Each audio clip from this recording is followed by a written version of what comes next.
5 4 3 2 1 start. Chairman साहब, मैं आपसे कहना चाहता हूँ कि हम लोग देख रहे हैं कि गरीबी सबके लिए नहीं है। कुछ लोग तो देश में इस तरह से पनप रहे हैं कि उनकी संपत्ति का कोई हिसाब नहीं है। बाकी लोग जो पढ़े लिखे हैं, जो अनपढ़ हैं, वे सभी काम करने के लिए तैयार हैं।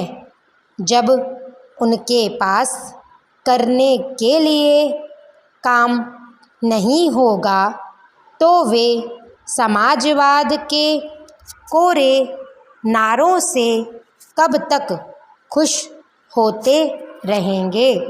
रोटी रोजी के अभाव में उनमें कुंठा बढ़ेगी और वे पथभ्रष्ट हो सकते हैं। महोदय, इस बात को आप अवश्य समझ लें। इस तरह देश की युवा शक्ति के आतंकवाद और उग्रवाद की गोद में चले जाने का भय रहेगा।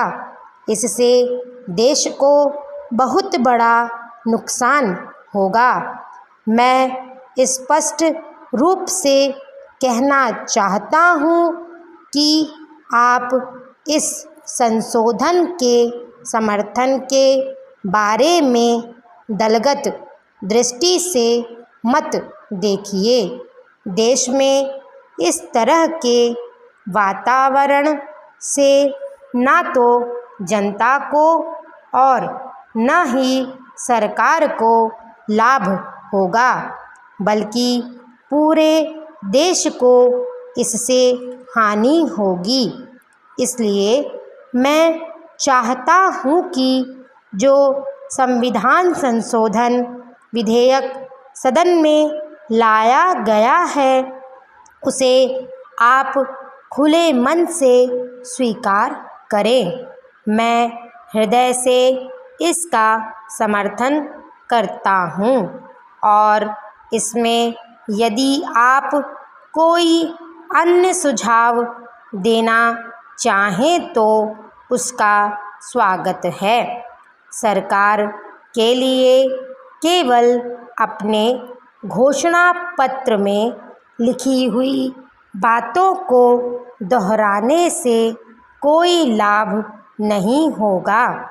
उन बातों पर अमल करने का रास्ता क्या है, इसे भी आप स्पष्ट करें, ताकि इस देश में उत्पन्न समस्याओं का हल निकालने के लिए विरोधी दल सरकार को अपना दृष्टिकोण बता सके।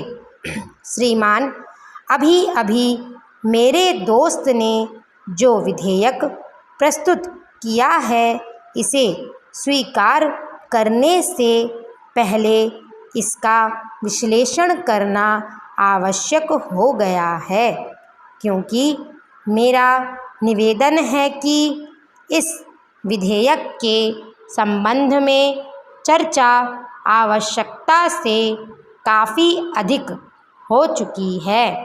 मेरी दृष्टि में इस विधेयक का विचार क्षेत्र बहुत सीमित है और हमें केवल यह सुनिश्चित करना है कि यदि इस विधेयक को स्वीकार कर लिया जाए तो क्या इससे उस समस्या का समाधान हो सकेगा।